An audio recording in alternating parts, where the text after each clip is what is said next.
At P-Town Radio, we can advertise your business on a small cost. For more information, contact us on email info@ptownradio.co.uk. Are you caring? Are you a team player and passionate about helping others? Here at Indiana Healthcare Services, we are looking for a healthcare assistant and nurse to work in and around Devon and Cornwall. Why work for Indiana? We make sure you work when you want to work, hours that suit your lifestyle. And above all, we provide in-house training and competitive rates of pay. Pick up the phone and call us now on 01752 418 014 or head over to our Facebook page. You're listening to P-Town Radio Plymouth, BAME Community, online radio station, putting community together. Yes, what up, people? It's your boy here, Boo Boo. How you doing? Welcome to the show. Welcome to Business Talk on this wonderful Friday afternoon after some massive torrential rains, floods, everything, school closed. But we are back here with the boys in the studio. It's interesting. It's fascinating. If you just join me right now on Facebook, please let me know if we are sounding good. I've got a wonderful guest with me. You don't want to know. Please stay tuned. Tell a friend that we are here and we are. I'm buzzing. If you also didn't realize, please, people, I've got my logo on today. I'm embracing Indiana Healthcare Services, P-Town Radio. You always have to plug that in, Jabo. Don't ever forget to promote business. We get opportunities too.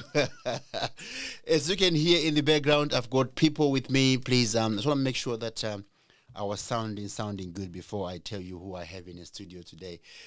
It's going to be an interesting 45 to an hour. I can see this going a bit longer because I have legends, people. I've got advisories in the building. Some of have seen each other for 30 years. You see, P-Town Radio bringing people together, literally. Jabo, are we live? Can you hear me correctly? Is everything tapping? Just let me know, people, before I introduce you to my guest. If I introduce you to Jabo, my friend who is always with me here. Just want to make sure you've shared. Do the sharing. Get your phones out. Start sharing so we can get as many people as possible to listening to this wonderful show we're going to have here on Business Talk. Jabo, Butera, and Tendai, Madume, which takes place every Friday from around. It's very around 12 noon. But don't worry, we're always here anyway, regardless of the time. Just want to make sure that I have to do it myself, Jabo. Thank you very much. Right. We are here now with Jabo Butera as usual. Jabo, good afternoon. Good afternoon. Wonderful Friday. Yes. I like the way your mic is sounding. It's sounding very good. Yes. How are you, Jabo, this afternoon? Excited. Oh, I'm on fire. Yes. I can tell you've got that top on. I know we have we have a very big afternoon. With me, of course, in the studio as well as usual. For the second time again, I'm sure I made a very good impression the last time. It's Benson, Campbell in the building. Benson, how you doing? I'm awesome. Yes, awesome. Good to see you. Good to see you. Yes. You know what I mean? They say you must have a mentor. You must have seniors in the building. It doesn't come bigger than this one.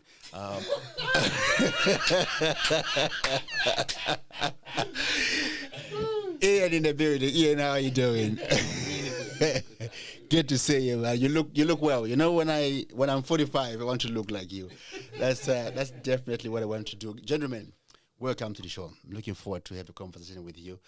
Before we go any further, let's just get this disclaimer out, which is now in my head now. So the views and the ideas expressed in the following programs are strictly of myself, Tendai, Madume, and our guest in the studio. There are no views for P-Town Radio as a radio station. So clearly, we are out there telling people, Jabo, that it's only me and our guests' views which are going to be discussed here. Because these things we're going to be discussed here, Jabo, they're deep, and want to make sure that no one here come after P-Town Radio. This is the community radio that brings people together, but we are going to go deep. Jabo, let's talk about last week. What did we discuss last week regarding celebrating the month of October? Yes. as Black History Month in England. I know it's different from the one in America, and you guys had a very very good programs as DBI. When I say you guys, I'm speaking for your organization you represent as DBI, which you've done this for the past 5 years. Give us a feedback of how you get on this year. Tremendous. That's been really good.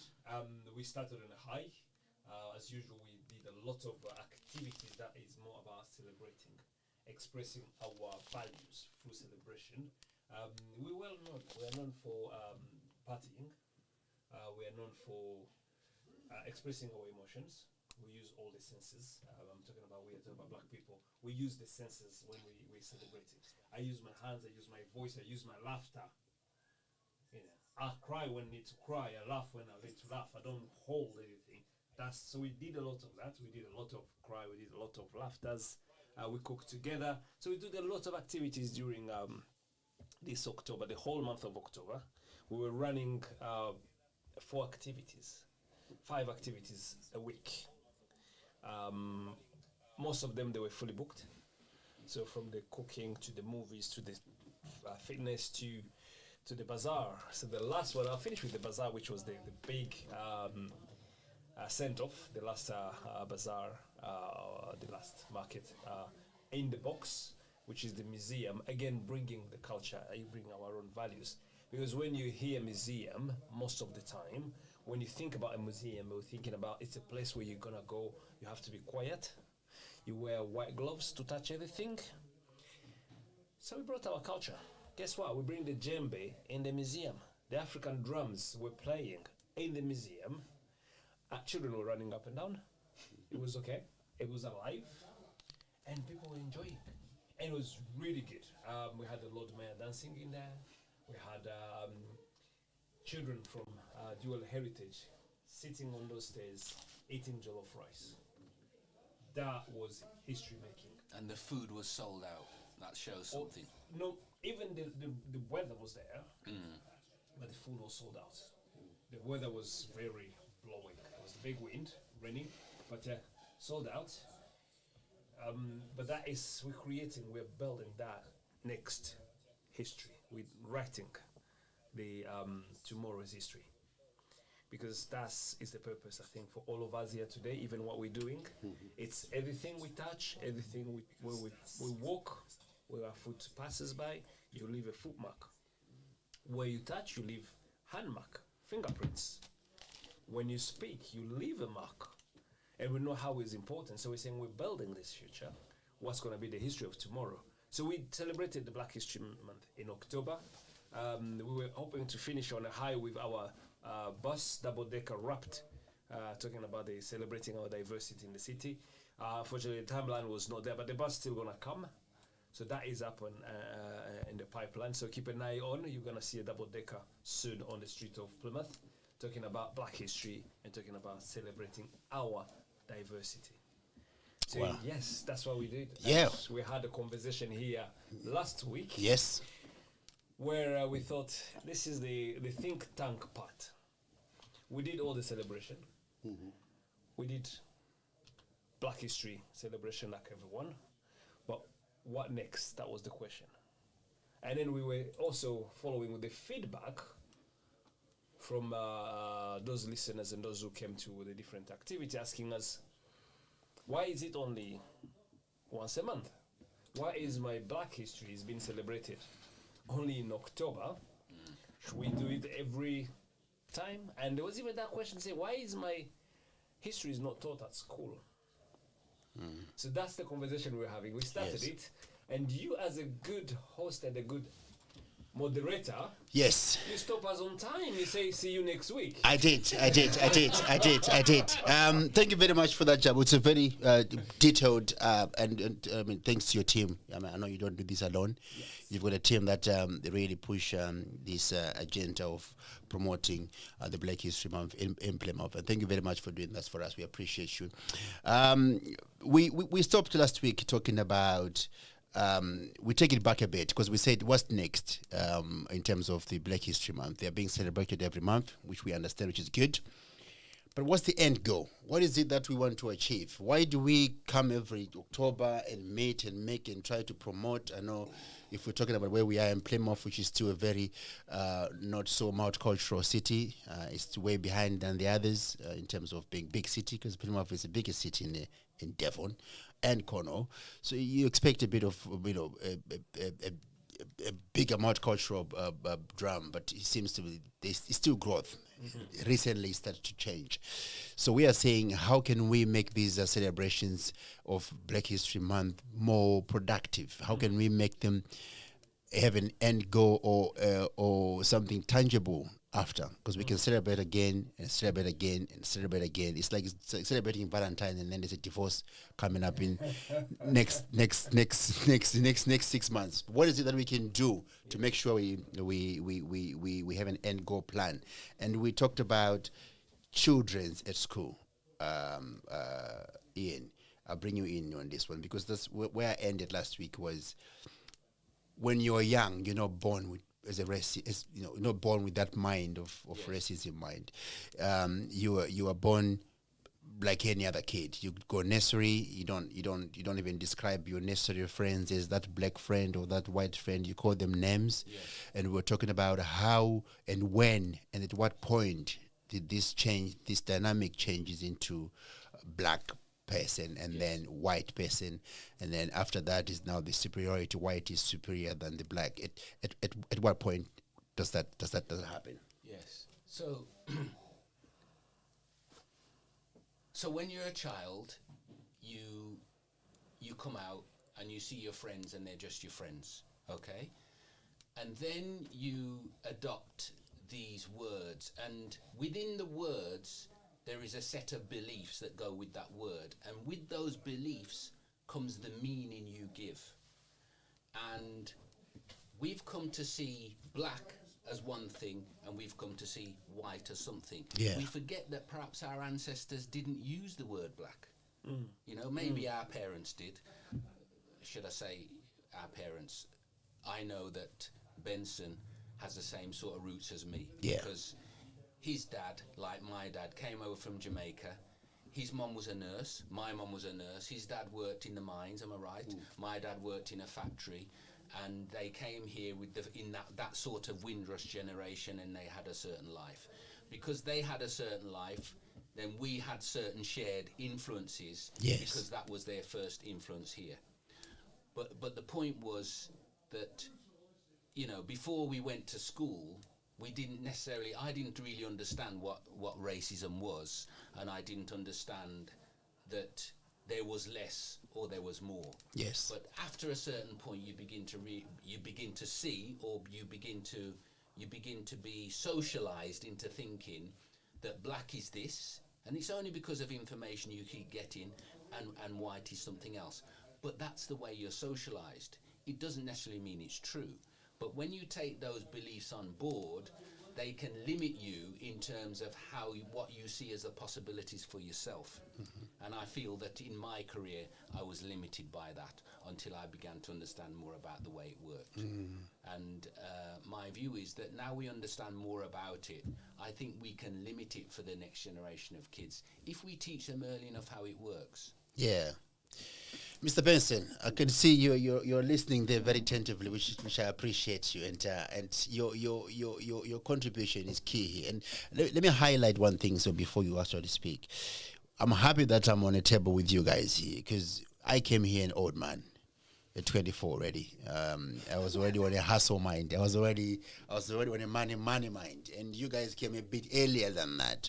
So these things we are discussing here really fits in with me and Jabo can only think about it, because we still have our African beliefs, because we came here Africans, and I'm still African. But you guys actually grow up here. Yes. So this transition we're talking about in terms of where does it transit to now understand the black and the white? Not only that, also understand that the white is superior than the black. That's what racially that's what racism is. To be honest, we can't define it any other way than that. Yeah.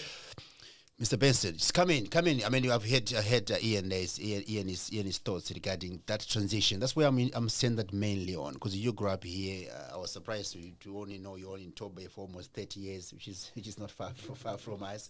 So please come in and tell us your thoughts on that.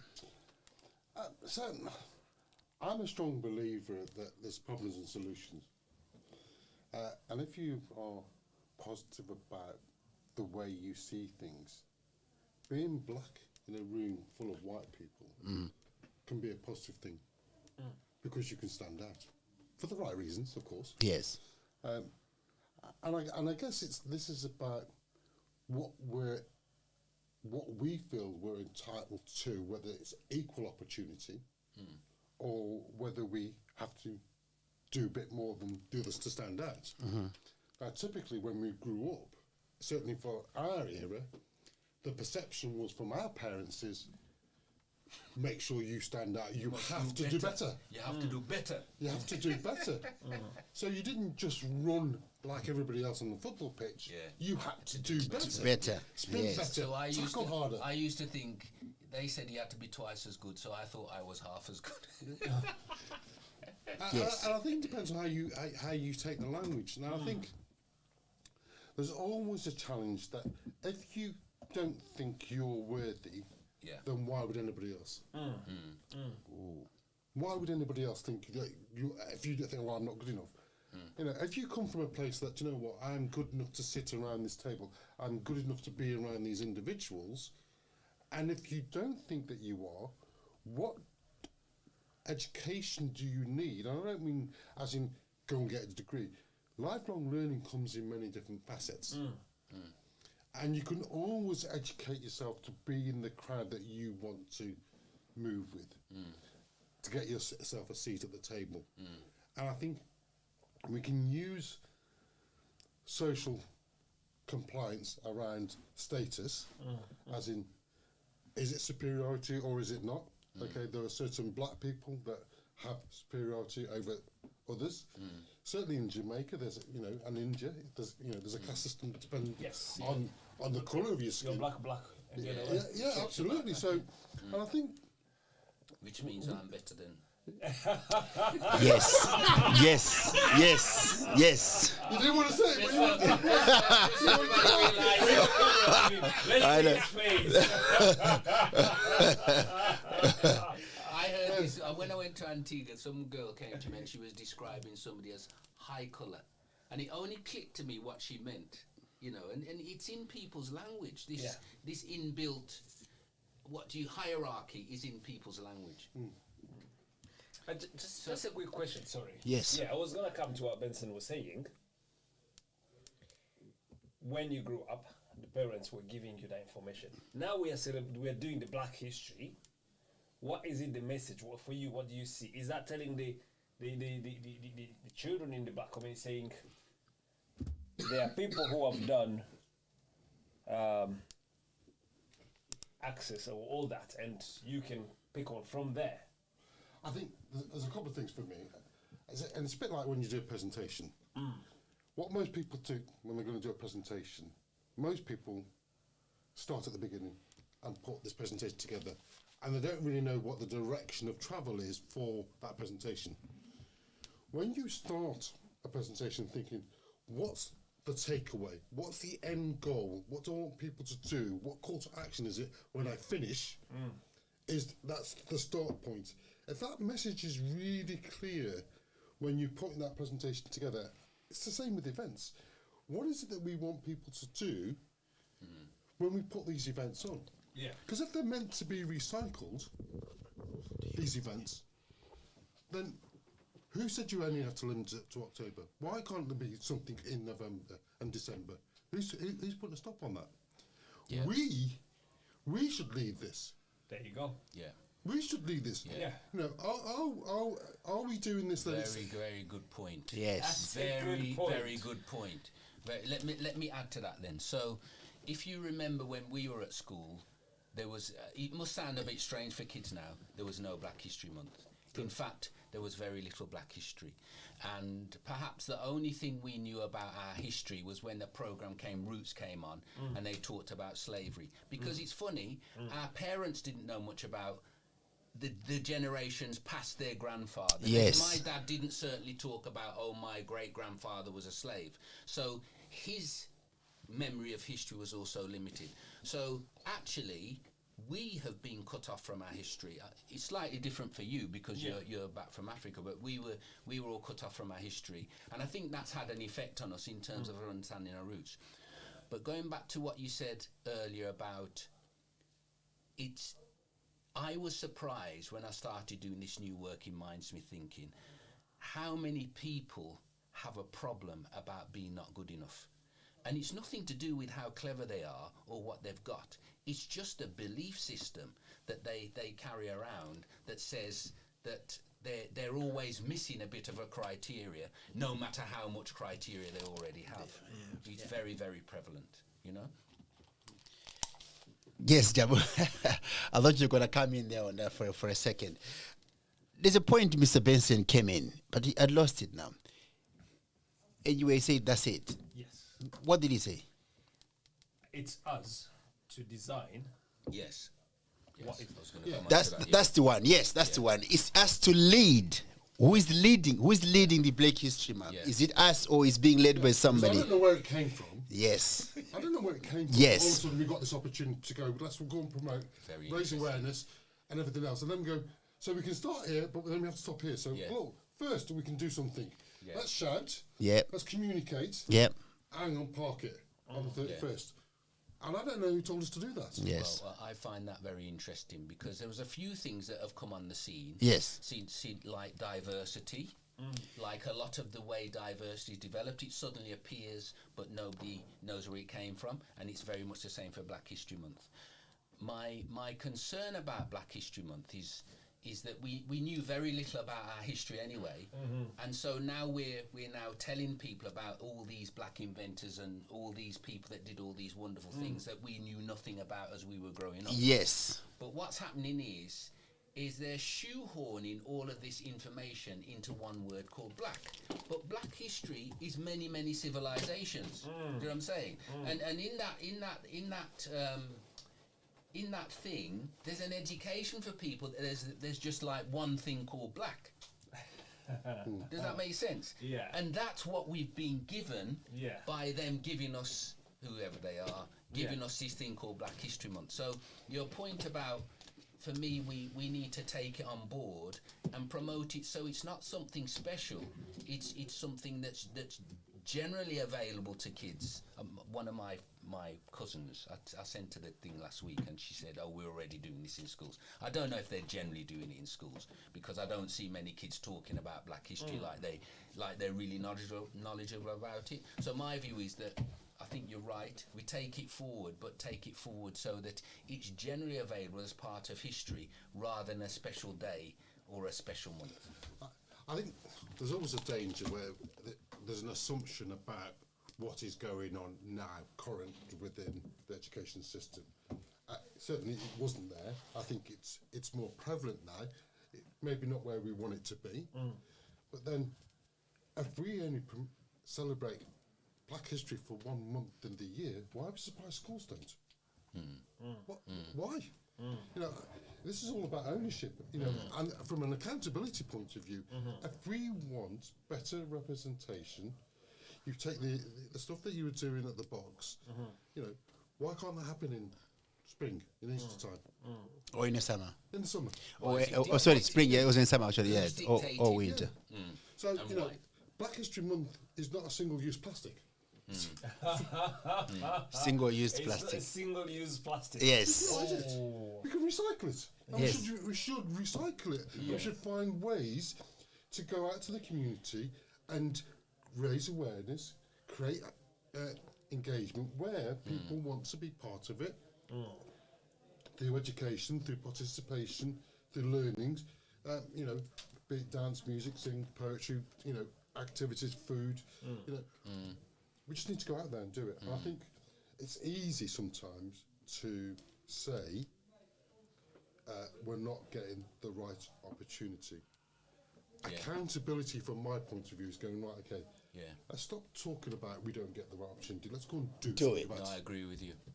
Now I it's agree with really you. good. It's, I think- it's yeah. So go on, yeah. Go I on. think you're right. I think we're being limited by a parameter, and actually we could be dictating what that parameter is. It's not being enforced on us. We're just going with it because it's easy to go with it, and sometimes it's easier to go with than to lead. And I think you're right. We've got to lead. Yeah. Yes, this thing is getting very, very, very deep, Jabo. They say black. It's not one single use plastic. You can recycle.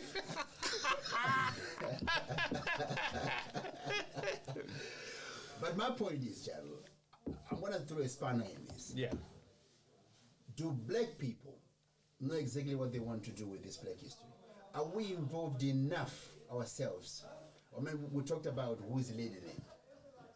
Are we ourselves as black people wanting to lead this? Or we only want to talk about the reaction of the aftermath?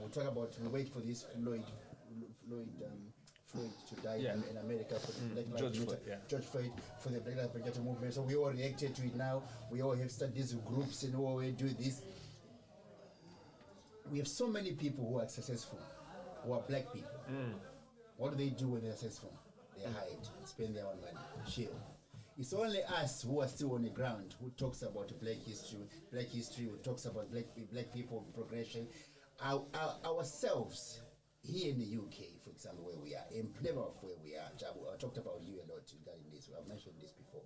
We have sat here week after week, Yes. dish out information week after week about starting your own business, doing this and that and that. If I honestly speaking, how many black people are following our program?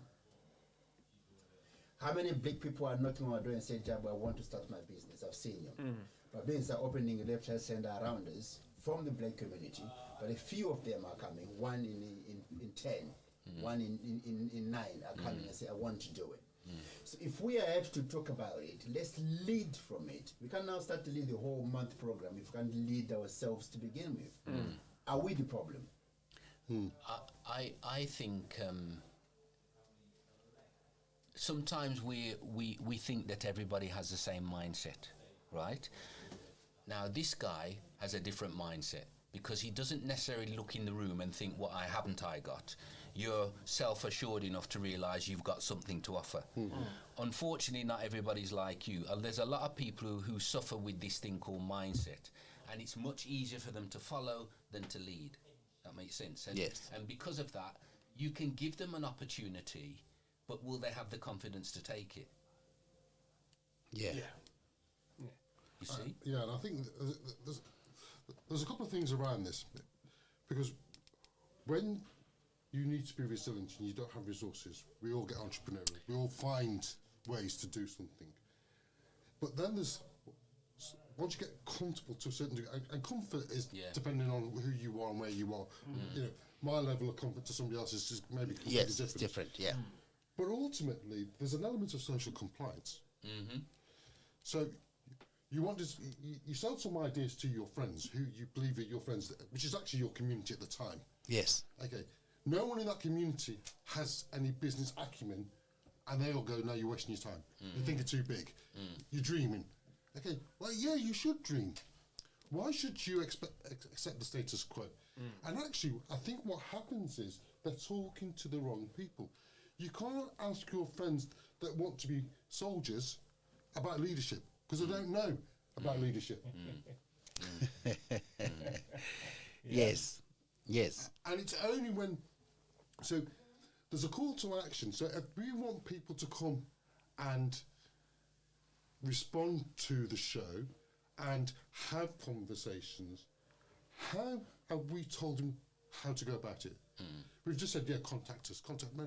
Okay, let's put something on a day. If you have an idea or about business or social enterprise that you would like to get off the ground, let's put a date in the diary or go to a website and book it in. We can't say just come and have a chat with us, because if I don't know enough, I don't even know what a good question would be to start the conversation. Yeah. Because I don't know. Yeah. Yeah. We need to put you into a Call forum call where you to can go, action. educate me. What are the things that I need to put in place to take the next step? Yeah. And bearing in mind, the next step doesn't mean that you're going to start business tomorrow. The next step might be, well, look, that looks like a great business plan. There's some things that we need to put together. Actually, let's help you shape that business plan. Yeah. But if we can't help people go to the next step, then you're right. They're not going to come and talk to us. Yeah. Yes. Go to action. Now, just to add to what you say, in my work, I do a lot of work on personality traits. Now, some people will have a personality trait as a comfort zone where they're comfortable leading. But it doesn't mean that the soldier can't become a leader. It means he's got to move out of his comfort zone. But once you move out of your comfort zone, you can also lead.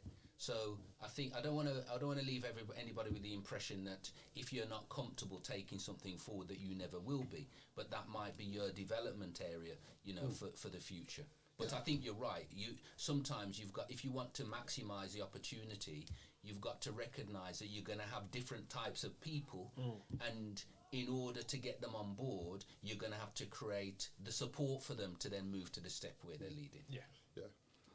So, let's just reiterate, I'm not saying that no one can move up the scales, because most of us can do. Yes, and have done. Okay, and have done. Yeah, I'm one of them, But you have to be uncomfortable with change to change. Yes. Because you're going to be doing things that are uncomfortable to you. We all have habits in terms of what we do. Say that again. You have to be. You have to be uncomfortable to get to be comfortable. Yes. Yeah.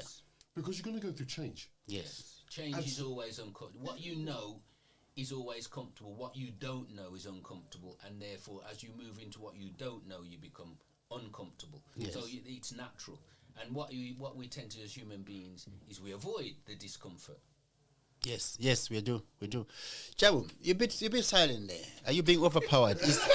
You're not one to be shy of a conversation, Jabo. And I feel like today, my friend, you're a bit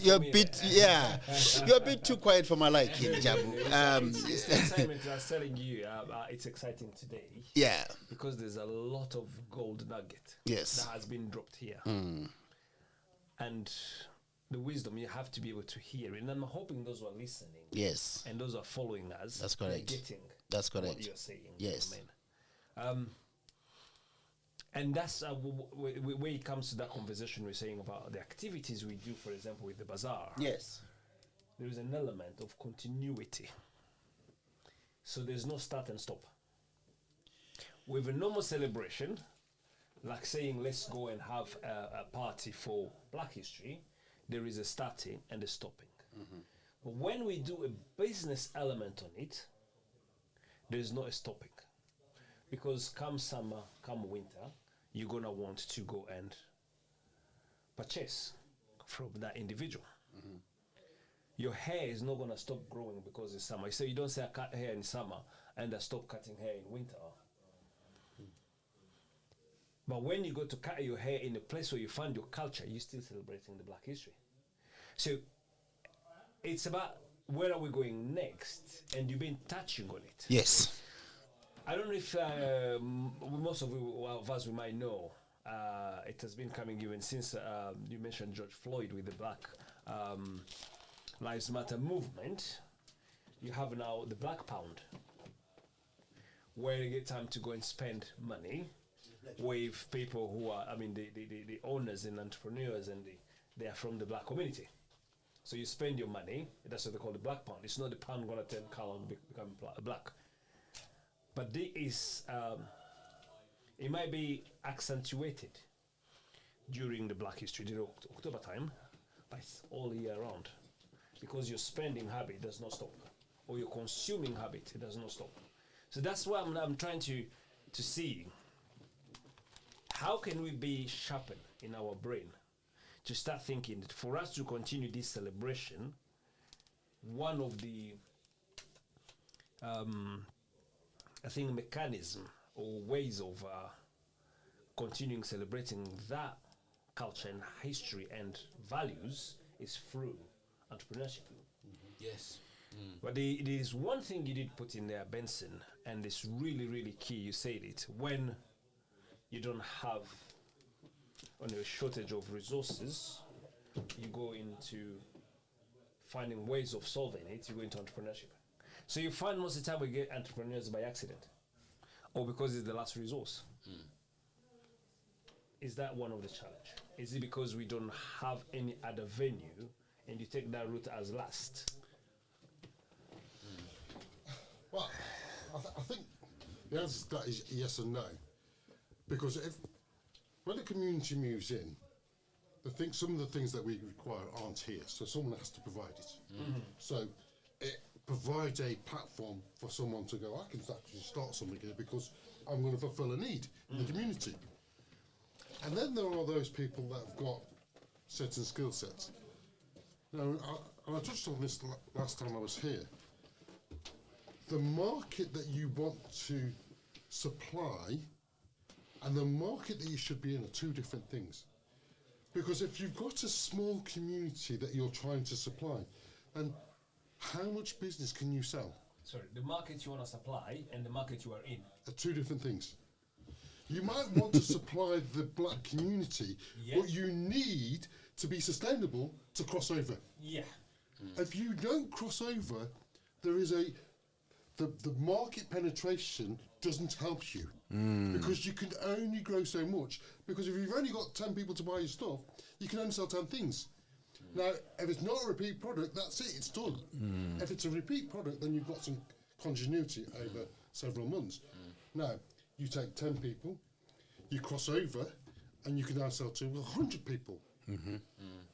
You no longer depend on these 10 people to buy, but you're still happy to service them. Most black businesses need to cross over into communities, but the greater community that they live in, rather than staying in their own. Or the opportunity for them to grow is limited. Before you lose that point on what you said, and I can't remember what the question, but what came to mind was, if Benson went to Ghana, he would be creating. He wouldn't be going there to do. A lot of people that come here, they're going to do a job. They're not going to create an opportunity. That makes sense. So the difference between us, the difference between when our parents came, right? They came to do. Right? Then I spent 30 years doing. He spent less than me doing, and then he started creating. And now I'm in the space where I'm creating. And that's where you actually get a lot more fulfillment, because you feel like you're connected to a purpose. Yes. Sorry, just quickly. So do you mean we should stop doing Black history and create? Ooh. Yeah. Let's just take Listen. 5 minutes. Yeah, I know. On that note, we'll be right back. Yeah, that's time for a break. Jabo, let me just take you back. It's a very good point that you made there. Yeah.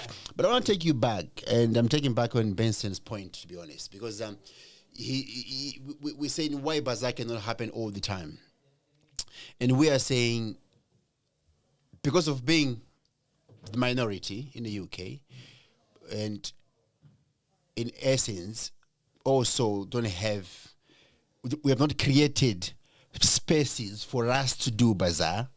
We have to now go into someone's office and request a space to do bazaar. Now, so now you're limited now on when you can do and how. So you're now being told, yes, you can do it on a Saturday because it's quiet for us. So if you want to do your bazaar, come on a Saturday. But I can't do Saturday morning because morning is a bit busy. You can start at 10, 11.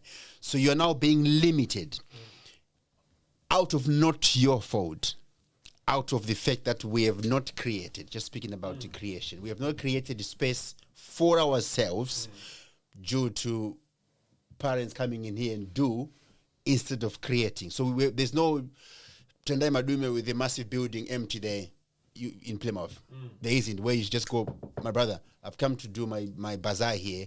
Can I get a slot to do it? There isn't any. So you have to go again to our counterparts who have their creators from day one, creating opportunities, creating space, creating buildings, creating programs for us to get in. Now, moving forward, because our time is essence, I'm always cautious of that. Moving forward, we are saying on this table, we need to be creating for the generation to come. So they don't have to knock on people's doors and says, can I please use your space for A, B, C, D? We have to now start creating. I know you are working on the building next door. Those who don't know, I'm plugging in now. Yes, plug. So next time when you're a young person, 50 years later on, sitting on P-Town radio's table, I hope he stays that long, they'll be like, listen, a gentleman called Jabo was here in 2003. He created the space for us. So what I'm saying right now is we gotta have to stop doing as a generation and start creating. Because by us creating, it allows our youngsters to be in a better space. Because I don't think talking and celebrating Black History Month every month in October is going to create. Absolutely right. Yeah. No, that's the key point. And I think taking the conversation back. What's the point?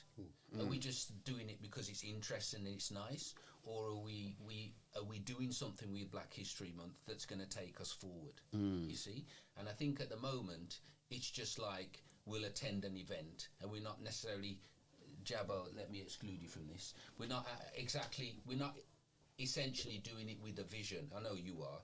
But generally, when they talk about it, it's nice to do and it's habitual, but it's not with a vision of what problems we're going to solve and how we're going to take it forward. You did talk about this yesterday on our message, remember? Yeah. We're talking about we are focused on now.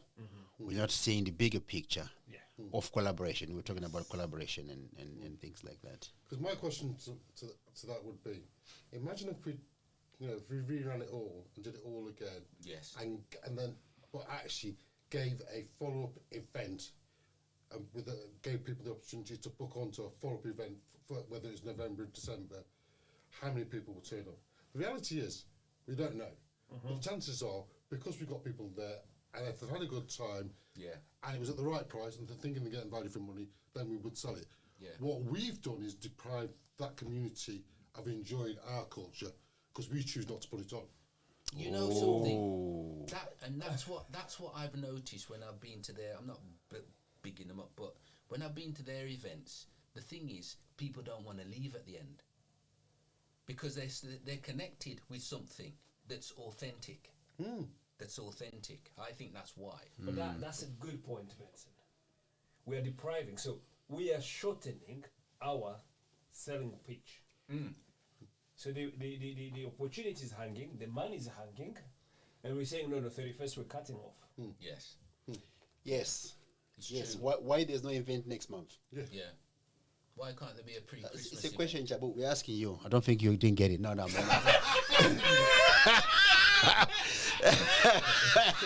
We're going to stop giving you. It's Jablani coffee, by the way. Don't just call it coffee. It's a special coffee from Jablani. You can find it here at the plot. Jablani coffee. Very great, good coffee. It is. It is. I mean, I want to believe I'm the youngest here. I'm still handsome. That helps. I'm absorbed. I'm learned when these two gentlemen speak. Three gentlemen, including Jabo. I know I speak to you a lot, so I know. I put you enough on your pedestal. We have to come off now, and I'll put these two on for a minute. I would like our converse. I know this is a business talk, so we have more centrally on a business aspect, trying to encourage and promote. And you're also business people. I know Ian, you just jump onto the business platform for yourself. After years of working, of doing, you're now creating. So to use your words, which is a very good way of putting things. Is I would like us to create a space where we have these kind of conversations more. It's hard for them to mix them with business sometimes because we know this is a business talk.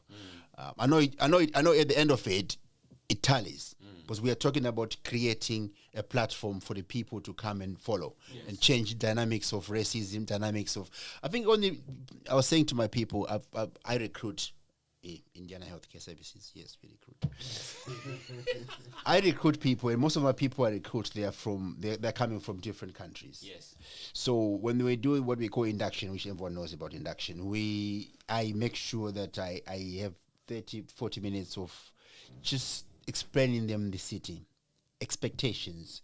And one thing I say to them, which is a hard truth, I say to them, do not ignore racism, but do not spend more time on it. Because the more you're spending more time on it, you are being derived or being coming out of the wheels are coming off of your actual journey. Why are you here? And you're now focusing on things that many people have not been able to change. So I say to them, do not accept it, do not take it, but do not spend more than 5 minutes on it, because you're not focusing it. But clearly, tell us, report to us, because they're still new in a city, new in a country, some of them. But tell us, and then we'll do the procedures of how we deal with the reports of racism. But my point I'm trying to make is, us as people who are sitting here, I'm sure I've met you once, now it's second time. I met you first time, and then it's now the second time again. So we have to grow that table of conversation for the people of the Southwest, which is where we are. Mainly Plymouth, Devon and Cornwall. I don't think there's any other table in the city or in the county that sits like this and have a conversation that is open and transparent and educational and very valuable. So I'd like to thank you guys for coming in. I'm going to have to go through to my left to right about your last words regarding this particular show. It's going on for an hour and 15 minutes, Jabo. Time goes up quick. It does. It shows it was a good show. No one is yawning. I didn't say I was waiting for someone to see who's going to be yawning. No one was yawning. So Jabo, please, your last words for this week, so we can, I know you're always good for the people, take them home and take them have a good weekend and stuff like that. I think for me, it'll be today will be gratitude. I'm grateful to the two gentlemen here. I've known them for a while and call them my friend and my advisors. Yeah. You see, I'm starting getting wisdom. Yes. Now I'm bringing you the wisdom. Yes. Yeah, literally, Jabo. I'm bringing to everyone the wisdom. Yes. They're not my friends only. They are friends to everyone now listening to That's me. correct. Yes, you can reach out to them. Yes. Call P-Town and ask a question. Yes. They're happy to give. Yes. They share with you that wisdom. So my word today is, in this world, be grateful. Be grateful. Build relationship, because that's what counts. There, people are called friends because we have this relationship which is based on gratitude. It's not take them for granted, and I think they take me for granted, or there's something to gain, which is this short. We're talking about the short vision. It's a long-term relationship. So I want to say thank you. And for everyone, if you can just out today, just go out and say thank you to someone. Yes. That will help. That's correct. Mr. Benson, the mic is on you. The camera is on you. I would say to the audience, there is no such thing as a stupid question. Because if you don't know the answer, then it's an important question. And I think in terms of legacies for the community, then I think you should provide a facility for people to put questions to the show to be answered on the day or in advance, so that you've got time to reflect on it. And then I think those people will reach out, because everyone's got to take a step. And I understand there's a crossover in terms of being employed to being self-employed, and that's a big bridge for a lot of people to transition. It is, yes. Okay, if you've got X amount of income and you've got an idea in terms of being a solo entrepreneur or cottage industry, and you've got to replicate that income just to be at the same point, then it's always difficult to part from that and give that the full time it deserves. And there may be quicker ways of doing that if you talk to the right people. Because visibility is key. If you're trying to grow something and you're doing it in isolation, then you're going to take a lot longer than making yourself more visible in the community by default. And that's why I'd hand over to you. Yes, Mr. Ian. So we talked about racism, and I want to talk about new ways of thinking. About racism. So where you have racism, you have barriers.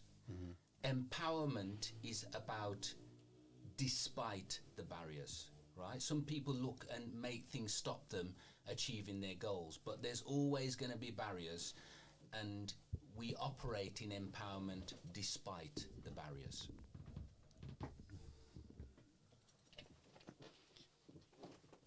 It's done. You done? Oh, Ian. Ian. It's paid back. Thank you.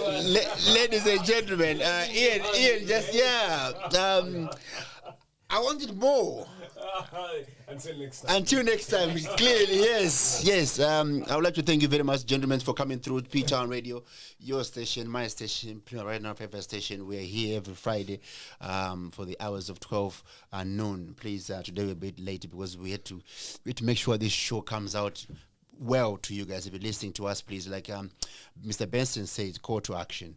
The number here you can call is 0783 5490010 is our number, but we're gonna try to do more to make sure that we engage with people, we engage with the community. The questions you have for our panelists or for our guests, they can be discussed in the next coming shows. I think call to action is key for anything. We're gonna also start creating, not doing. It's been a pleasure. Have a good weekend, gentlemen, and I shall see you next week. Stay blessed. At P-Town Radio, we can advertise your business on a